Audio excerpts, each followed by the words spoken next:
কাকা এগুলা কি বলতেছে দয়া করে শুনে যান। আসসালামু আলাইকুম দর্শক, দেখেন মেন রাস্তার মাঝখানে কীভাবে ইট ফালাইয়া কাজ করতেছে তারা। এখন তাদের সাথে একটু কথা বলবো, আপনারা শোনেন তারা কি বলবে। আসসালামু আলাইকুম। ওয়ালাইকুম কি আছে, ভালো আছেন? আসসালাম, আলহামদুলিল্লাহ ভালো। এমনি রাস্তা মাঝখান দিয়ে মানুষের অসুবিধা ভালো আছে না? রাস্তা মাঝখান দিয়ে ইট হালে এই যে ধীরে ধীরে কাজ করে অসুবিধা ভালো আছে না মানুষের? অসুবিধা তো এনে কি করবে, দুই সাইডে তো জায়গা নাই।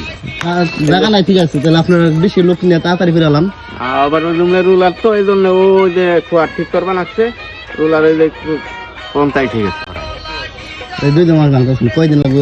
আরো তো 3 দিন না, লাগবে। লোক আছে তো, লোক আসতে লাগছে, লোক আরো আমরা যে 3 লোক আইতেছে। লোক আরো 3 জন আসতে লাগছে।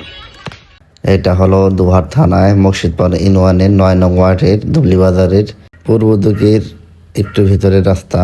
তো এখান তাদের সাথে রাগারিক করে কোনো লাভ নাই, তারা হলো কর্ম করে খায়। যে কন্ট্রাক্টর তারই হলো দোষী মনে করি আমি, কারণ এটা রাস্তার মাঝখানে এভাবে ইট ফালাই দিয়ে রাস্তা বন্ধ করে দেওয়া, এটা কোনোভাবেই মানা যায় না। সবাই আমার জন্য দোয়া করবেন, এলাকাবাসীর জন্য দোয়া করবেন, দুহার এবং নবাবগঞ্জের মানুষের জন্য দোয়া করবেন। আল্লাহ হাফেজ।